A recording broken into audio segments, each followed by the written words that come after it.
Welcome to the Explainer. Okay, let's just jump right into it. What if the official history of America, the one we all learn in school, is just wrong? Today we're diving into a really provocative set of claims from our source material that says the New World is actually the Old World and that the identity of its original people has been stolen. This is a story that really challenges the very foundations of American law and government. So, let's kick things off with the single most powerful claim from our sources. It argues that America is the, quote, true old world, and that indigenous Negro people are autochthonous. That just means they originated here. This one idea completely flips the script on conventional history, and honestly, it's the key to understanding everything that comes next. So, how exactly do the sources build this argument? Well, they lay out a pretty clear path, and we're going to follow their logic through 4 key steps. First, we'll dig into this historical claim of ancient origins. Then, we'll see how that claim clashes with the U.S. legal system. Third, we'll explore a pretty wild idea, that governments actually operate as corporations. And finally, we'll look at the strategy for taking this whole fight to the world stage. All right, first up is this huge foundational argument about identity and land. The sources aren't just questioning a timeline here, they're basically saying we need to redefine the entire map. The argument is that America isn't the New World at all, but is in fact the true Old World. Now, there's a key word you're going to see pop up a lot in the source material, autochthonous. It's a bit of a mouthful, but it just means indigenous to the land. Not a migrant, not a colonist, but originating right here. According to the sources, this isn't just some fancy word. It's the entire basis for the claim of a stolen identity. And wow, this slide really lays out the 2 sides of the coin, doesn't it? On the left, you've got the autochthonous theory, this idea that the original people grew from this land itself. And on the right, there's the Bering Strait theory we're all familiar with, the one that suggests migration from Asia. The sources frame this as more than just an academic debate. They see it as the moment where one history was erased and another one was put in its place. Okay, so you've got this historical claim as the foundation, but how does it actually stack up against the laws of the land? Well, the sources point us to one very specific, very critical piece of the U.S. Constitution to find out. Yeah, the 14th Amendment.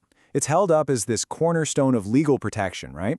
On paper, it promises that everyone is treated as a person under the law, that you can't be deprived of property without due process, and that you'll get paid fairly if your land is taken. But the sources ask a really crucial question. Have these promises actually been kept for the people they claim are autochthonous? But, and this is a huge but, what if the very thing you're trying to get justice from, the government itself, isn't what you think it is? And that question brings us to maybe the most radical idea in all of the source material. It's a fundamental challenge to how we even think about government. The documents argue that U.S. states and cities aren't just governments. They are registered and actually operate as corporations. As evidence, one source points to this table of DUNS numbers. Now, if you're not familiar, a DUNS number is basically like a social security number for a company. And look at this. The state of California, the city of New York, they all have one. The implication here, according to the source, is just profound. If the state is legally a corporation, then your relationship to it might not be citizen to government, but, well, something else entirely. And check this out. This slide really drives the point home. This is a screenshot right from the SEC's database. That's the U.S. Securities and Exchange Commission. A search for foreign governments pulls up actual countries, like Brazil and Israel. The source uses this as a logical step. If foreign nations are treated like corporate entities by U.S. regulators, it suddenly makes the idea that U.S. states are treated the same way seem a lot more plausible. So, if we follow the logic from the sources that domestic governments are acting like corporations, then where does that leave a person who's seeking justice for a stolen identity and land? Well, logically, they suggest you have to go over their heads and appeal to international bodies. But, and this is super important, this path isn't some easy shortcut. The source material on human rights law is crystal clear on one critical rule. You can't go international until you've gone national.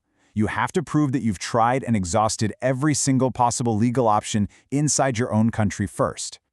So once you've officially hit a dead end at home, filing that international complaint is a really meticulous process. As you can see from the steps here, you have to be the victim, you have to name the state, lay out all the facts, and specify the exact rights that were violated. But that last one, that's the absolute deal breaker. You have to show you've exhausted all your options at home.